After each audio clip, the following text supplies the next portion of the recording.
Welcome back everybody. Got this beautiful Specialized in the stand today. Bike's practically brand new, maybe 300 miles on it. However, the owners decided they want some Di2 action. So we got all this 105 mechanical group set. It's all coming off. 105 Di2 is going on. I've also got a handlebar and a stem to fit. Everything's going down to the bare frame, starting again basically. So I've got a day's work. Let's get going.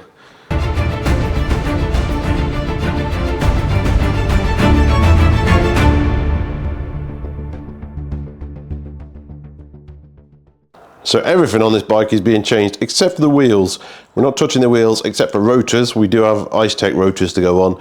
The cassette is staying, tyres and wheels themselves not being touched.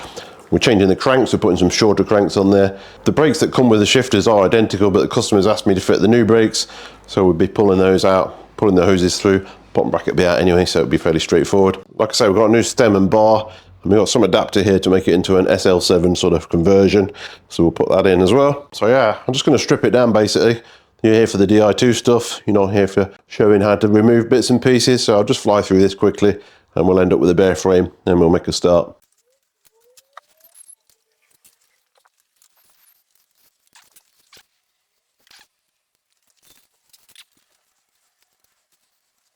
So all this is coming off as well. Gear cables obviously coming out. 2 new brake hoses going in. So I'm basically literally going to strip it all out. Forks coming out. This is coming out. There'll be nothing left. I'm literally just cutting these hoses. I'm then putting new calipers and new hoses on. They've got to be cut anyway to be removed.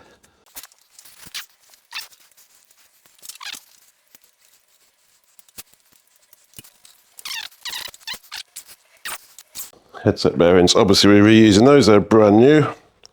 As is the rest of the bike. We'll take them out anyway. Take this caliper off. I'll say the calipers that are going on are identical, so I think the customer did say there was a problem with the length of the bolts on this one though, so I'll have a look at that. In the bottom bracket shell now we've got this, which is the front derailleur cable guide that'll have to come out. Apart from that, she's empty now. So I just pulled that out. It's basically a V-brake noodle by the looks of it, and just went out the frame and give the outer something to rest against in there. So that's out. Right, so that's down to a bare frame. Like I say, we don't need anything that we just took off. We've literally started with the frame and fork almost. So first of all, we're going to look at this fork because we've got this new funky headset stem and bar to set up. So we can't really do anything else until we've done that bit. So on the fork, Specialized always tape the brake hose to the actual steerer itself. So that's just a piece of tape there. I'm obviously going to replace that with something a bit better than some random red insulating tape. So I need to connect this caliper, get this hose going through here, thread that through there, tape it down, and then we can fit the fork and stem, etc, etc. Right, so the main bit, or one of the main bits of this job is to fit this stem and conversion. So this is a SL7 stem here. We're going to fit that with an aero cap. So this is basically 3D printed. This is the amount of spaces we're fitting, and this allows 2 brake hoses to go down here and fits them properly with the SL7 stem and the aero cap. At least that's the idea. So I'll do a dry assembly of this and get the fork steerer length, because we're going to cut that as well. That's going to go on there to seal it, and the rest of these bits we will use later. So just drop the bearings back in for now. I will take them out and add extra grease later, but we're just going for a dry run. And again, we're not putting the brake hose in yet because it's just going to get in the way at the moment. Thread that through there. Dropped it down for now, just rest on top of this stool just while we assemble this bit. Could be interesting. This bit goes on first, that goes at the back. It lines up with this red piece here, and the hoses will go through here. On Di2s, there's no gear cables obviously, we've just got 2 brake hoses to deal with down there. So next up goes this 3D printed piece, which fits in there, and then 3 spacers. I don't think these are 3D printed, I think these are Specialized. Here they are. This 1 spacer matches the bottom of the stem then, this profile here. I will compress all this down first before we get it measured. That's basically how that's going to go there. Like that. The stem will then drop on.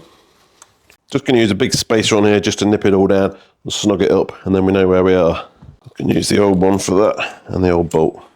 So just add tension on that as if you were doing a headset like that.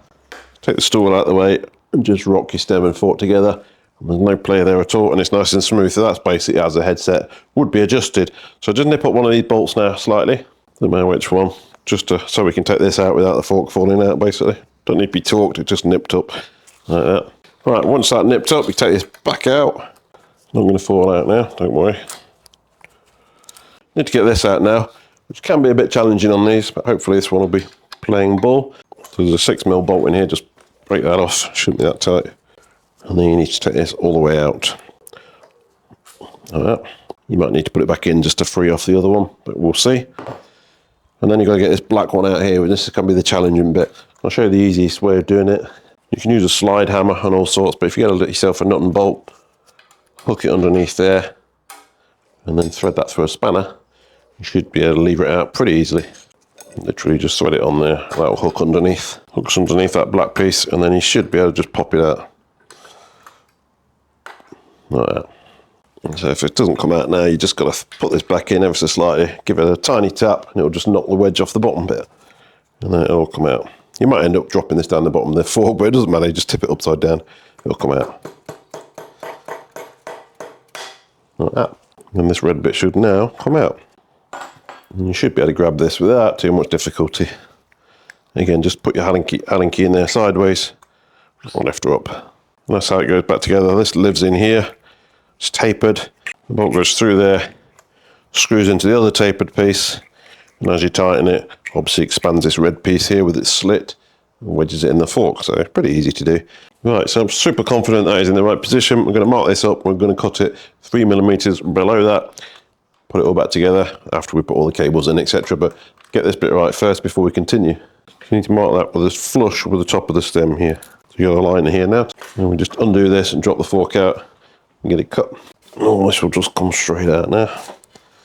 Make sure you follow specialised instructions with this because they're very, very specific as to what you do, but we'll cover that when we put the hoses in. So there's the line that I've marked. So we're going to go 3mm below that. So measure that first. That's about 5.8, 6, 7, 8.8 then. So that's 8.8. So we'll lock this down and mark another line on there now. And then just to save confusion, I'm going to mark this on the other side of the fork. So we've got a good line to cut to there. We'll just get a clamp. And then because we've got it out of the bike, we can obviously use a saw guide.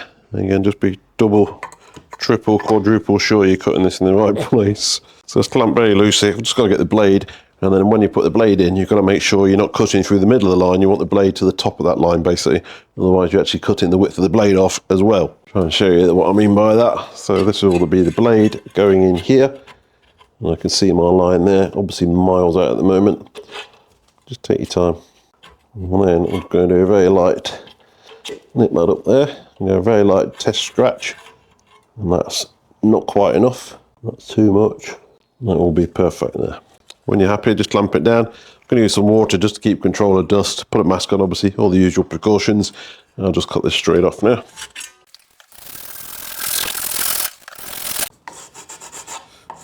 Oh, pretty good cut. Alright, just going to quickly reassemble that again just to make sure I've not made a very expensive cut. Top this up then, 9Nm. Just go for a test fit with this as well. So it's all coming back off anyway, but snug this down to where it should be. Like that. Take my chair out of the way again. A bit difficult without a bar or a wheel, but you can easily feel it if you hold the bottom of the fork and the stem like that. There's no play there. And this aero cap goes on there.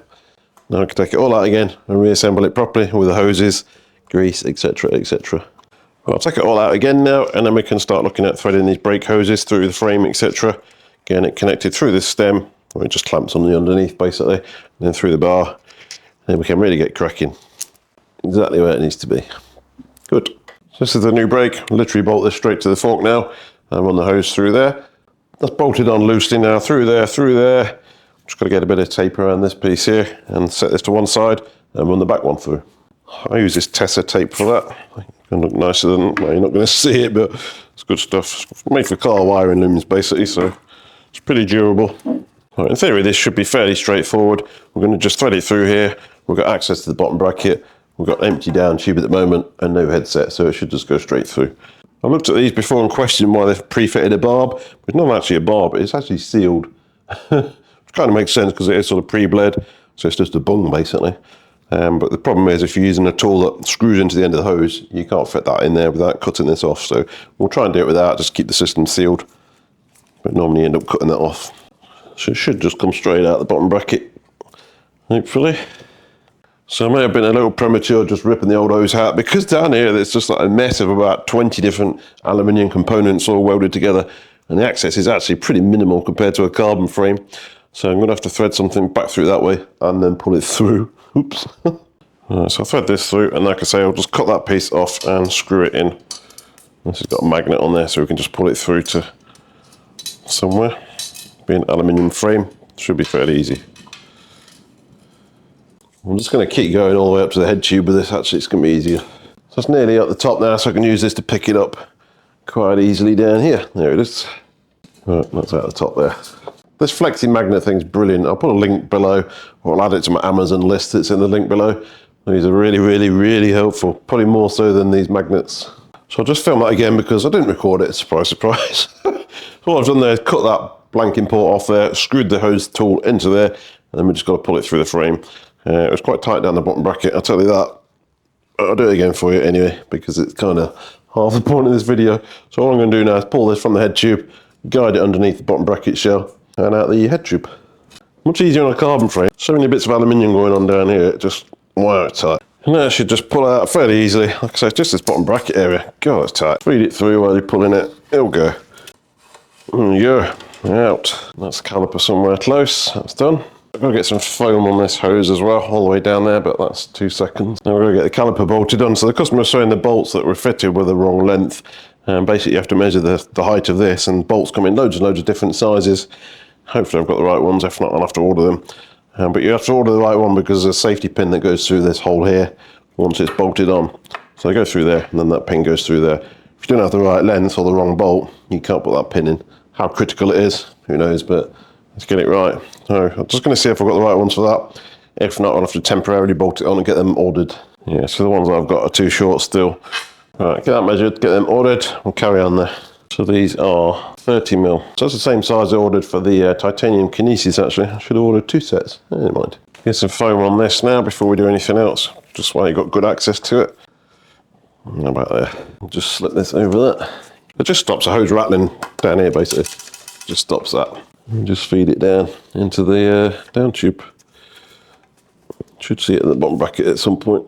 Alright, that's down there now, so silence. So you're just going to grease these bearings and leave these in now, save taking them out again. Same on the bottom one. All the grease. Finish line grease.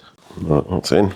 So we can drop the fork back in now for its final fit basically, and start putting this stem and headset back together, and then put the bar on, get these threaded through the bar, and then it should fly together. Wireless brakes, that's what we all need.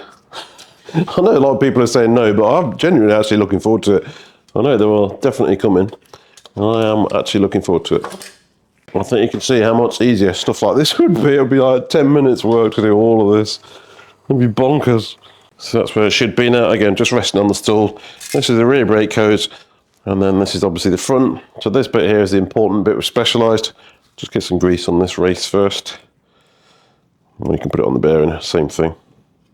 So this slot here is for the front brake. It literally just sits in there like that, no problem. And then the rear brake has to go on whatever side your lever is on. So the UK, the lever is on this side of the bike. So it's going to sit through here. So that's the front one there, lives in that slot, and the rear one, as I say, lives on whatever side of the bike your brake lever is on. So on the UK, it lives on this side here. And that's basically it. So just clean this up and put the headset together, finally.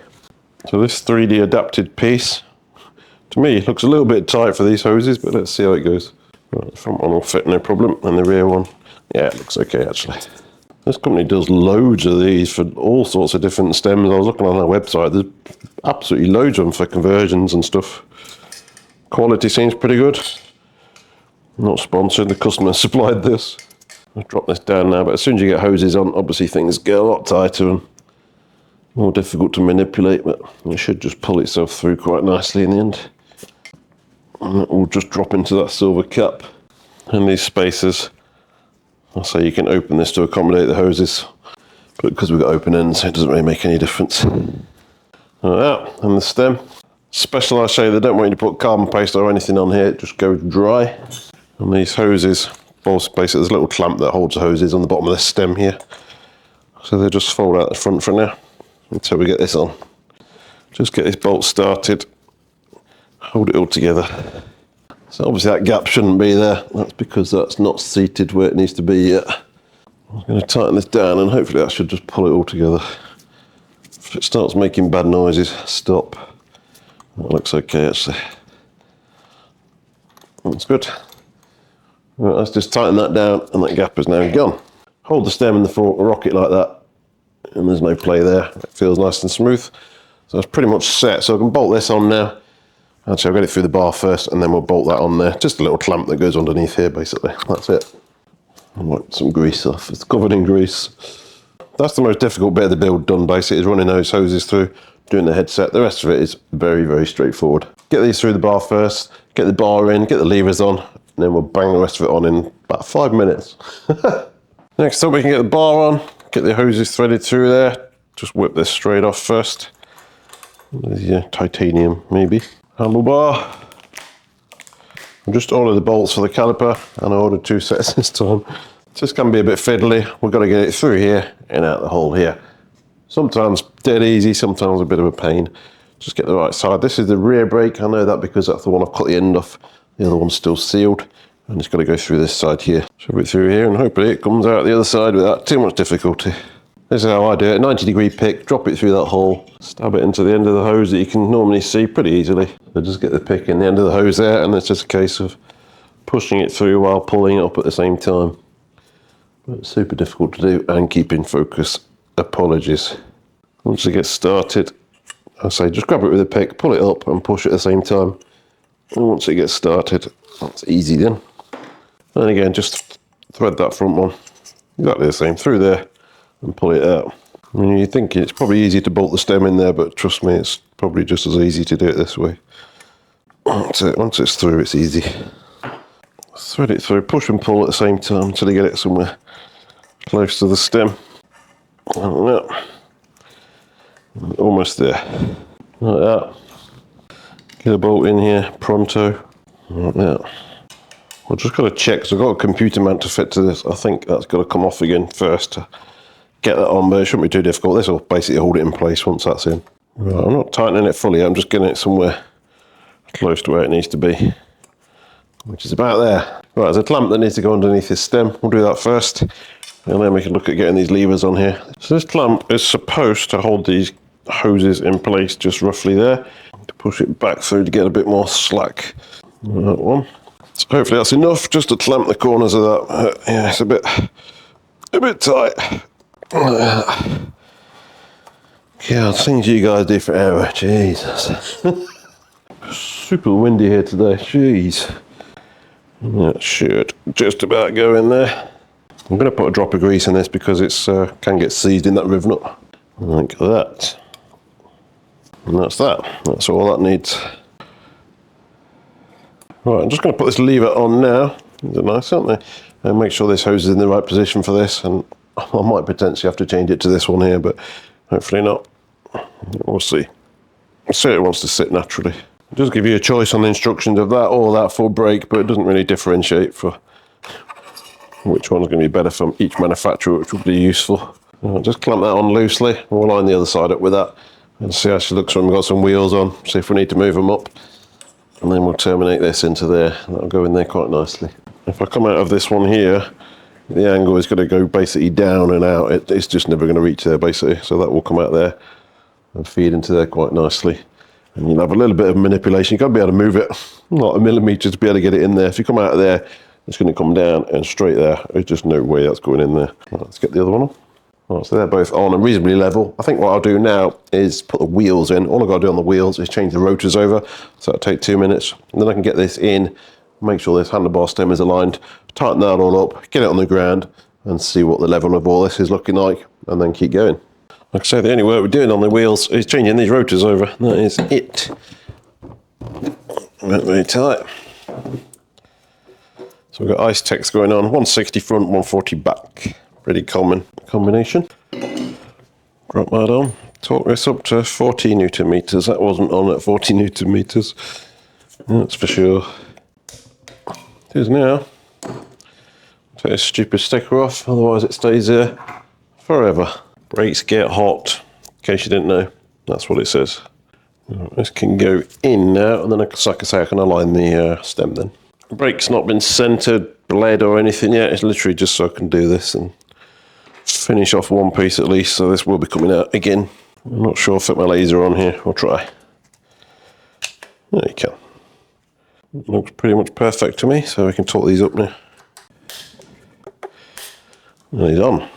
I'm just going to throw the rotor on the back wheel, then we can get the bike level on the ground and set the angle of all this before we start cutting this stuff. Check the torque of this cassette as well while we're here. That was good. That was not good. Alright, so that is on the floor, both tyres on the floor. Now I can look at these bars. They actually look really good as they are. Again, we can adjust the angle of this, you can adjust the position of that.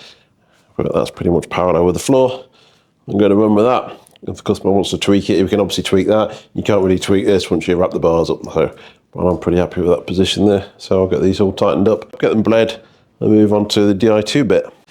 Right, before I torque these up, I'm going to fit this, and as suspected, I've just got to quickly whip that off and get that in there. These hoses and that clamp will pretty much hold this bar exactly where it is though. You watch. I say, that bar's going nowhere without this, it's that rigid, look at that. Crazy. That's on, put these back in now. We need to torque the top two first, and then the bottom two. But we're not quite tight yet. I think actually I've just leveled these up ever so slightly on the top, so this is flatter. I'm going to drop these levers down one notch, and then torque them up. Right, now we're going to bleed the brakes. I'm going to get these brakes connected up now, and a very quick bleed. There shouldn't be anything in there basically. This is still sealed, this is still sealed. So the only risk really is where we cut this, a tiny little bubble may be introduced. Just a very quick bleed will sort that out. So what I'm trying to do here, push a little bit of excess hose into the bar, because I'm just going to need a little bit of room to manipulate this around once it's connected. So you're looking for around about 15mm of insert here.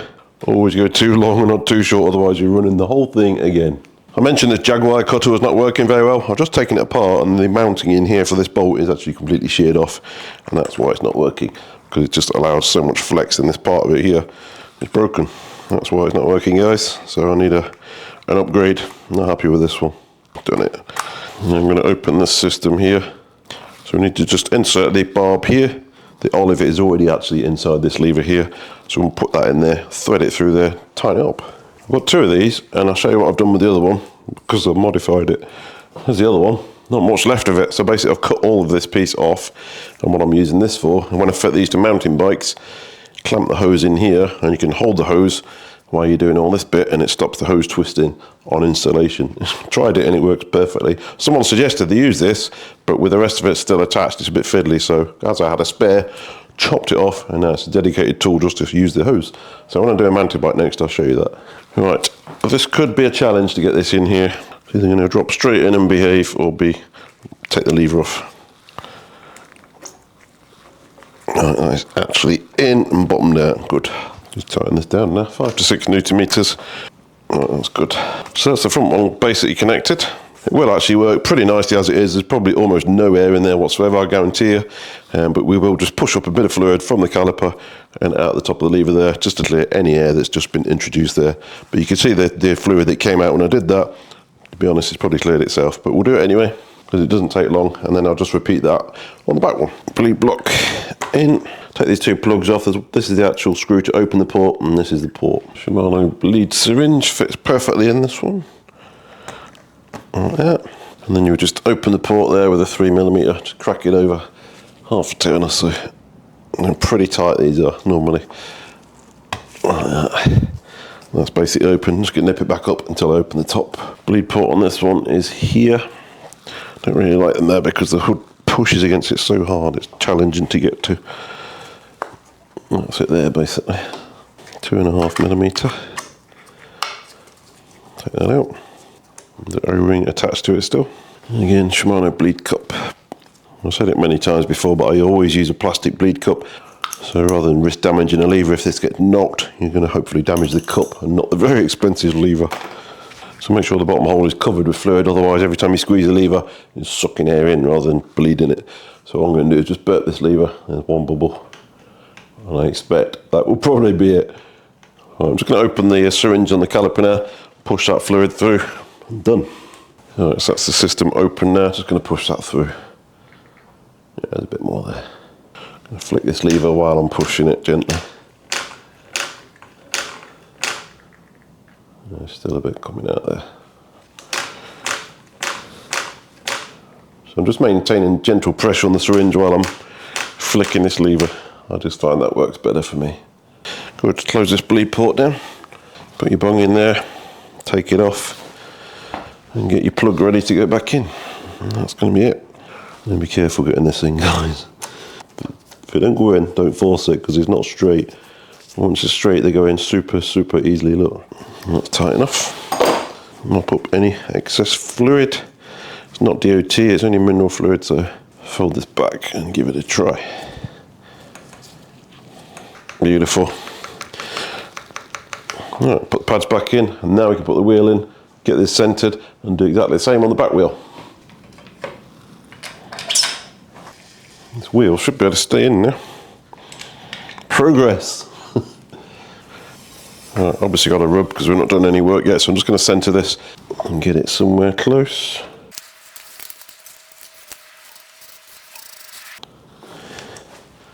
No rubbing. Just going to pump the lever loads of times now to get the pads where they want to be. Lever feels brilliant. Beautiful. Still not rubbing. Good stuff.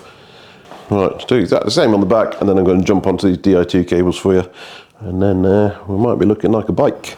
So the back one's done. I'm leaving the wheel out for now because it's just going to make access to derailleurs, etc. easier. So just put this pad spacer in, and I'll look at the cables now. Right, obviously the battery's going to live in the seat post, so we need to clamp the frame elsewhere so we can do this bit. It is aluminium, so no real major risk here, but let's just protect the paint. Just going to take a picture of where this is set to. You can use a bit of sticky tape. But there's good markings on here. Take this out. Di2 battery comes with these specialised supply, these two little brackets for it. This one just clips on the top, and this one goes on the bottom. It is profiled to the seat post, you'll see, like that. And then this will just go in the seat post and wedge itself in, basically. Can be a good fit, these can. And that's it, basically.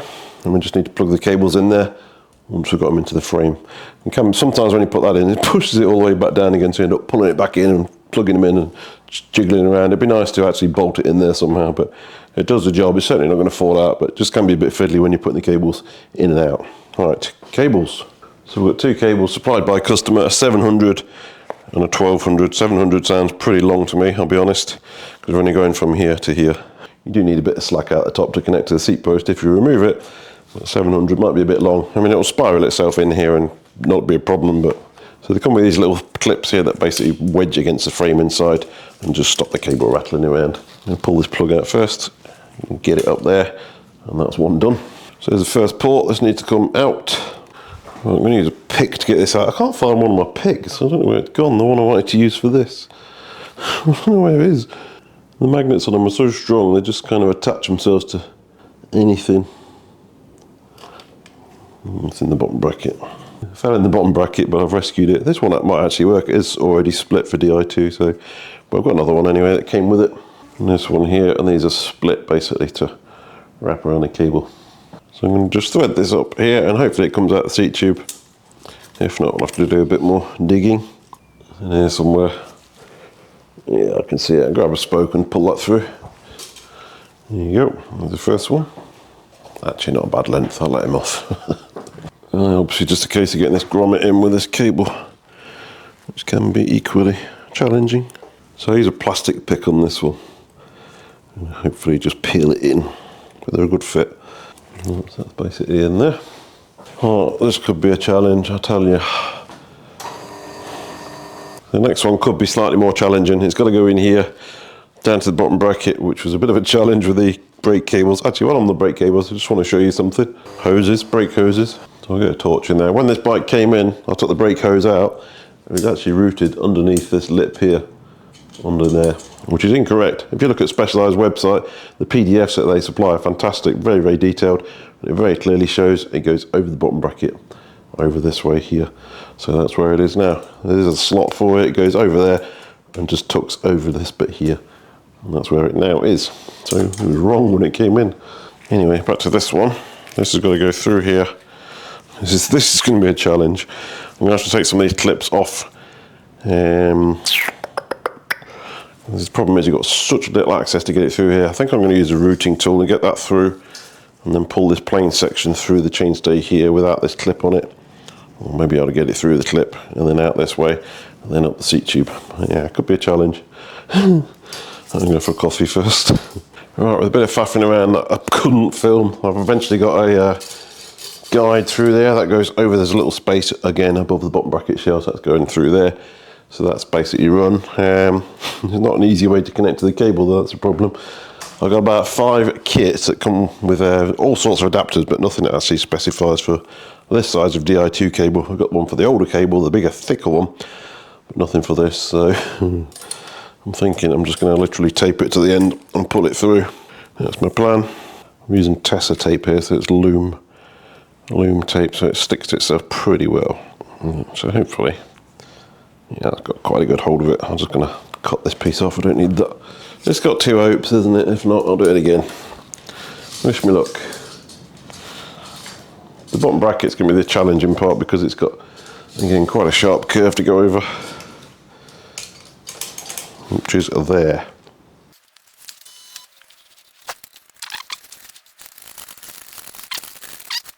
No, that ain't going to work.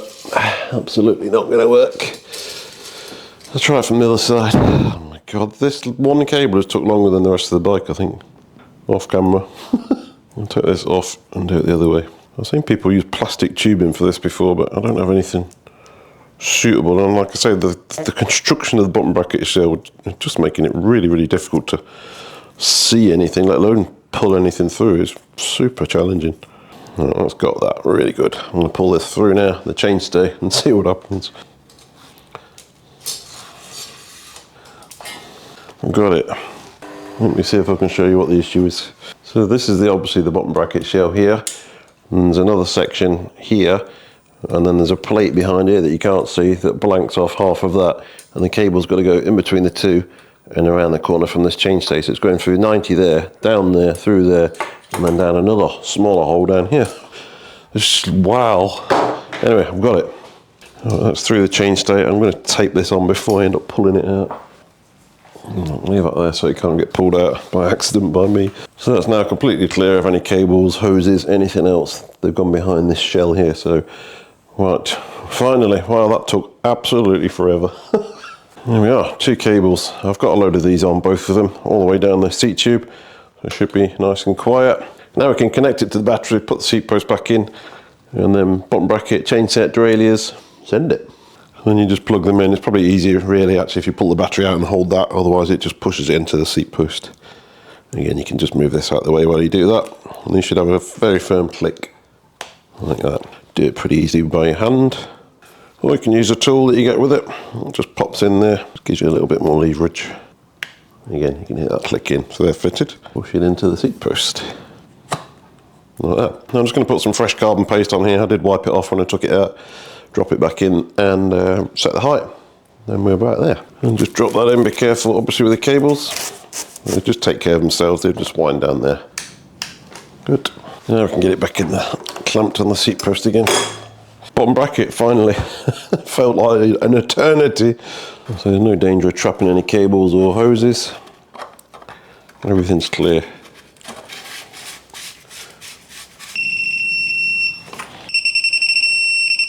Right, so we've got some new cranks going on. These are, well, they shrunk. They're 165s now. Honestly, guys, I don't get it. I've fitted longer cranks to kids' bikes. Honestly. Anyway, it's going in. Shimano premium grease on it. Good. Pop this down. And get them tightened up. There's one, and there's 2. Right, they're on. Now we can put the derailleur on. Di2, bit of grease on there. I do like installing new derailleurs, I don't know why. Make sure that sits on its stop, like that. Nip it up. Good. And then you're going to need a front derailleur. Maybe, not going to one by. Right, so two things we've got to set here. We've got to set the height, which they give you this for, which is quite nice. And then we've got to set the angle of it. It's got an adjustment screw here that will force itself against the frame and pull it into parallel. So you set it off parallel first of all, and then screw that in, and it levels it up for you. Dead easy. So that basically just shows you the tooth profile there. When you just match it to the sticker, it doesn't get much easier than that. It's going to be pretty good there. Maybe a little bit lower. You'll have 1 to 3 millimeters there. Drop it down a smidge, not too much. About there, and that'll be fine. You can always move it later if need be, and when you're done with that, God's sakes, take the sticker off. You know how many bikes I see with this on 10 years later. And then we'll set this, like I say, off parallel. Normal derailleurs, you would set it completely flush. This one you need to set at this angle here going in, and then you use the other screw to push it out again. Doesn't need to be much, just a bit of an angle. And that allows that separate screw to then brace it against the frame quite nicely. So you just screw that in then until it pulls it parallel. Well, that's going, you see it? It looks good to me. Be happy with that, just nip this up fully. And that's on. And there's a plastic guide here that just basically locates onto there. Just protects the cable, guides it in really. Clips onto there, and then you just push the excess cable into the frame through that grommet. Just connect the rear cable up now. There's another grommet on here that I've just got to push in first. Like that. That goes to the derailleur. That will go through there. Put this grommet on this cable as well. This is just a weather seal for where that plugs in. And then you can plug her in. And then you should get a light. We're alive. Push this seal down over there. Use this little clip that they give you. I'll be honest, they're not the best. Like that, just guides it out of the way. And that's it quite nicely in there actually, but a lot of these, they just fall out or they don't really do a great deal of holding. You just use a small cable tie instead, that's fine. Or as well as this. It's good. Right, now I'm going to put the back wheel in. The wheel's in and the brake bolts have just arrived from Shimano, so I'll get this caliper bolted on properly and obviously aligned. Then we'll do the gears. Right, new bolts fitted, aligned, and I'm just going to put this last safety pin in. No rubbing. Good. I'll put the chain back on now. Customer is waxing this chain and it's done not very many miles since it's last waxed, so he's asked me to put this back on, which I will. I do have pedals, but I'm just going to use this workshop one for now. And then we can look at these gears. Quick pause in the video just to say a massive thanks to the video sponsor, Sport and Leisure. So there's nothing worse than being in the middle of a job, big job like this, only for everything to come to a grinding halt because the part you ordered that said it was in stock actually wasn't in stock. Often it's not even in the same country. I've been there. Spain? Anyway, that's why I use Sport and Leisure. They're based right here in the UK. Their stock levels are 100% live. If it says it's on the shelf, it genuinely is on the shelf, ready to go. Get your order in before 3 PM and it's dispatched this very same day with free delivery in the UK. Plus, next day delivery is only £2.50, which is brilliant when you just need to crack on with the job. So they've also updated the discount scheme for the channel. You head over to sportandleisure.com/BCR or scan this QR code on the screen right now. It'll generate for a 10% discount at checkout off your first order. If you're buying parts anyway, it's an easy way to save a bit of cash. So the link's down in the description below. And thanks again to sportandleisure.com for continuing to support the channel.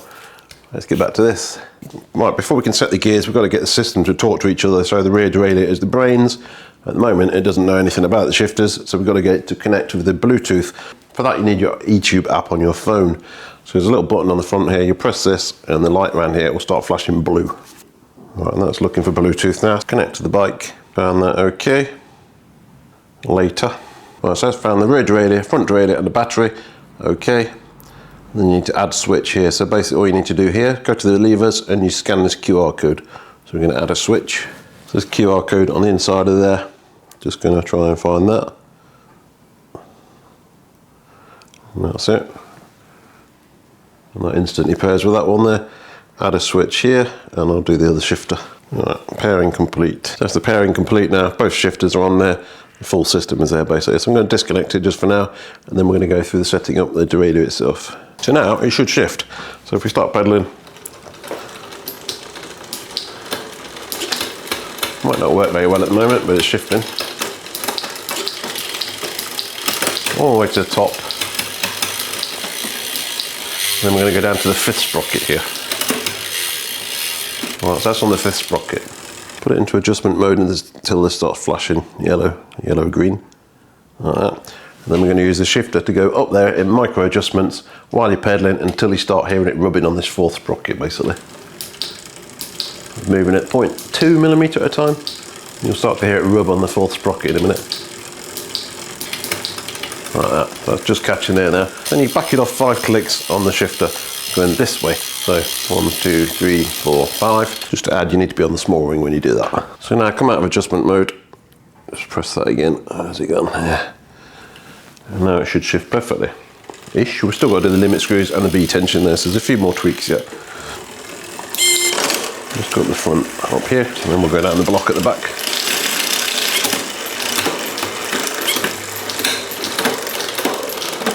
Yes. We'll do B tension next. Small chain ring, largest sprocket. Notice we've done no limit screws yet, but it's pretty much perfect out of the box. But we do need to set this B tension. There's a 34 tooth sprocket on this one. So they give you this very basic tool here, a bit of cardboard really to be honest. So you line it up on the side of the derailleur here. So with the 34T you should be able to see basically the last part of the tooth sprocket here. Lined up with that line there. You don't want it down here, you don't want it here. So the sprocket will line up with that when you get it right, and that's just on the B tension screw. I'm going to unscrew that, and that is pretty good there. I'll try and show you, but it's a bit difficult. So that one there, you see that gap through there, you can see that sprocket just lining up that line there. Bear in mind my camera angle, but where I'm actually standing, looking straight through, that's lined up. So that's set. And we just need to check the limit screws, so we'll go down bottom of the block. So this is the high limit screw, this one here, and this is its stop. So screw that in until it stops on that high limit. Until it stops, and then you need to undo it 1 complete turn. You need to allow it to over travel on Di2. So undo that 1 turn. And that's that one set basically. So you just close that low limit in there. You don't need to back this one off. And that's it there basically. So that's the rear derailleur basically set. Should be working. Lovely. I'll do the front because that's all over the place. So we go down now.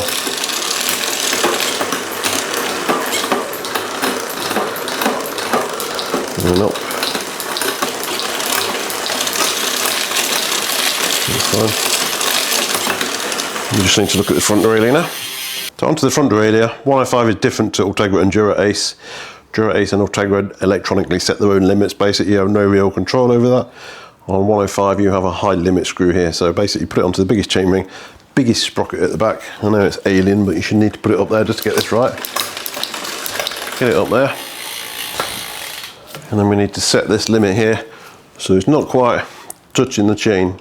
You'll see this moving, and then there's a little plate inside it. Basically just needs to skim, you know, 0 to 0.5 millimeters. And that is pretty much perfect there, a little bit in actually.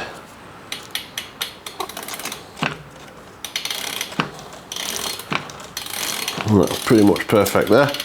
A gap down here of 0 to 0.5 millimeters between the chain and the cage is a bit too big a gap at the moment. That's kind of about 1 millimeter.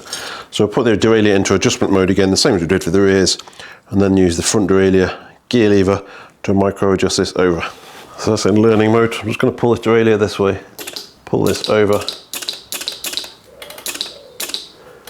until it's basically almost touching it. That looks pretty good to me. Can't hear a rub. Okay. Take it back out of this mode here. All right, and they should be set now perfectly.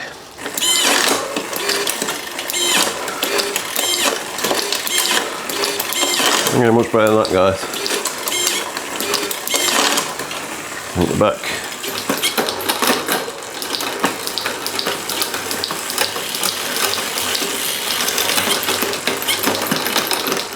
All good.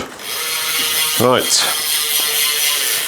Right, one last thing I want to do before we move on is check the firmware updates on these. They've been in a box for a while. You don't know if they're due a firmware update or not. So on the rear derailleur, front derailleur and the battery, you can do this on your phone, on the eTube app. But on a 12-speed wireless system, you can't update the shifters without using this little PCE02. It's highly unlikely you guys are going to have this. It's about £200 and dealer only sort of thing. So if you want your shifters updating, I think you probably have to take them to your local shop, get them to plug in, update the firmware on those. So I'll do this first. I'm going to do the whole lot with this because it's just a lot quicker than doing it on the Bluetooth. So I just plug this into my laptop. And then on this system, we need to intercept the signal. So you have this little piece here which basically splits the signal. One goes to the laptop. Unplug that from the derailleur. So this one goes into this. This is the EWJC304, by the way. Again, you're not likely to have one of these. Then you need a spare cable that plugs back into the derailleur, and that's basically intercepting the signal then to the PCE02 box. Right, and that's plugged in. So now we'll be able to connect to this, update the firmware.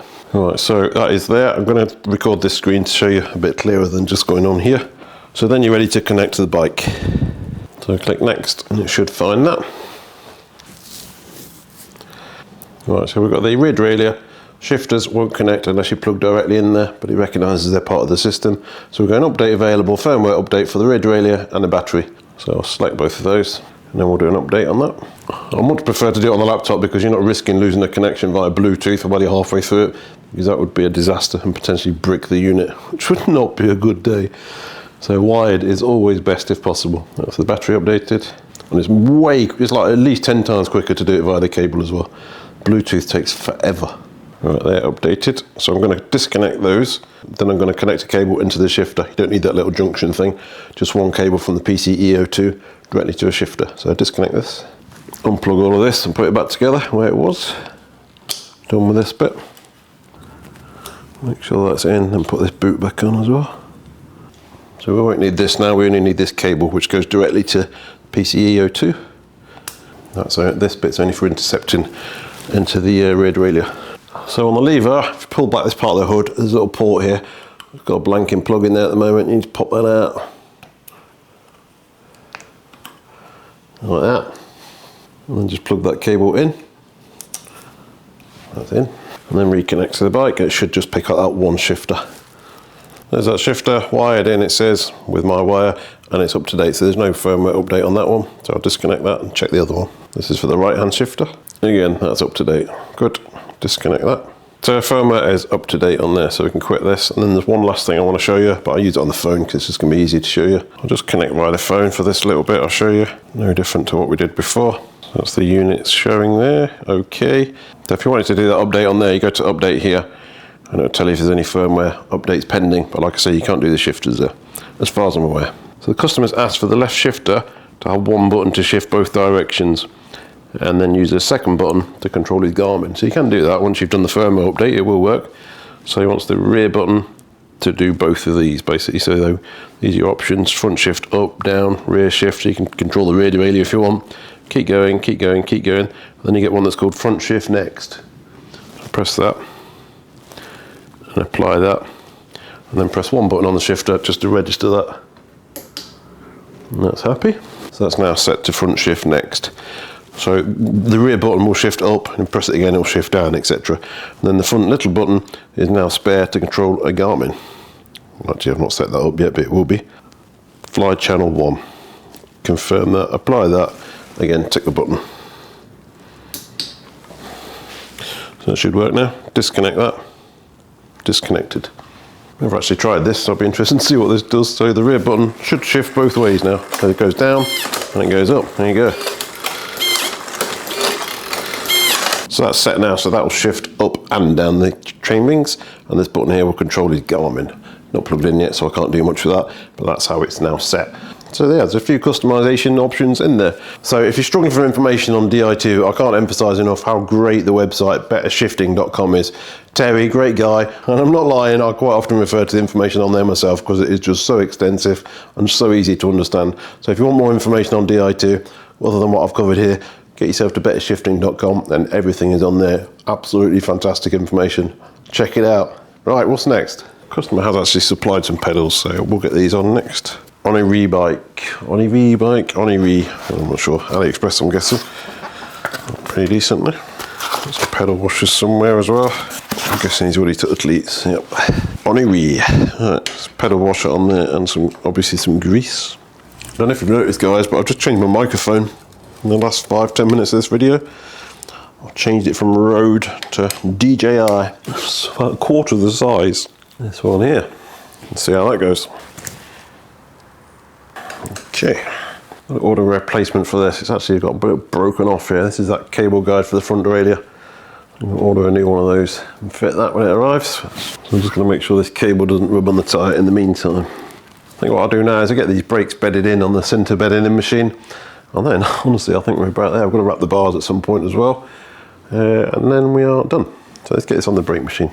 I'm guessing you've all seen this by now anyway. If not, there's a whole video just about this, so let's get it set up. We're doing the rear wheel first. And if you walk past that, it sets it between front and rear as well, by the way. Move that. Right, so we're doing the rear anyway, and we're on a 140 rear Icetec 2 pistons. That's program A.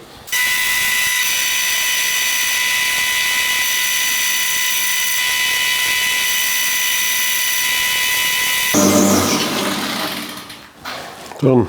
The tyres are so sticky, pulling it off the machine again. Alright, so the front one is a 160 Icetec 2 piston, program B, front wheel. Same again. Not very exciting to watch, but it's very satisfying to do.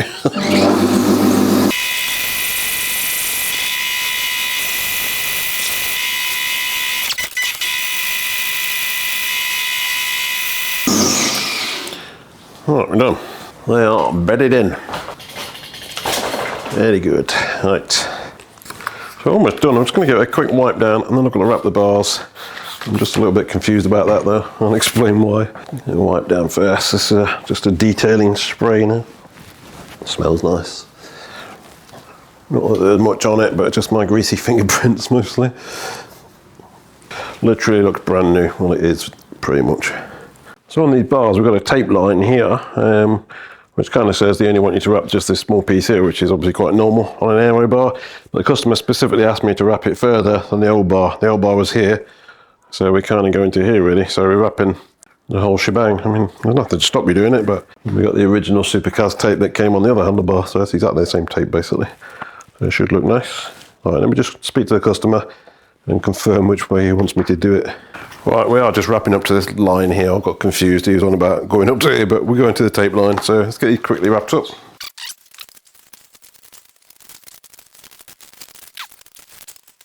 Yeah, shouldn't be far off. Get that tidied up. Hood's back. End plug in. Looks nice. On an aero bar, most people would wrap from top to bottom, and I agree with that. But when you've got this fade tape, it could be really, really difficult to start wrapping there and then know where this fade is going to end. You might end up with all black and just a tiny bit of blue here. It's going to look pretty stupid. So that's the reason I wrap bottom to top on this one. Let's see if the finishing tape finishes it. It looks pretty sweet. Right, I've got the other side wrapped up and then we are pretty much done. Right, looking good. I think we are done. All done. And check this out. T-shirt. Beautiful here in the UK today. Well, 16 degrees. That's about as good as we can get. But yeah, bike is finished, looking absolutely fabulous. Fairly straightforward if you've got the right kit for internal cable pulls, etc, etc. Obviously wireless shifters make a big difference now. We just need wireless brakes. Yeah, it's coming guys, don't worry, it's coming. I can't wait. Anyway, I hope you enjoyed the content. Maybe you learned something along the way. That's what these videos are really for. Hope you learn some tips and tricks from the way I do it at least. I'm not saying that's the right way, but it's the way I've always done it and it's worked for me. If you did enjoy it and you like this sort of content, if you've not already done so, consider hitting that subscribe button. It's a little button down there. It makes a massive difference to me. I've got a big target, 100,000 subs guys, so I've got a long way to go. I'll need your help. Anyway, enough waffling. Stay tuned and we'll see you again next week.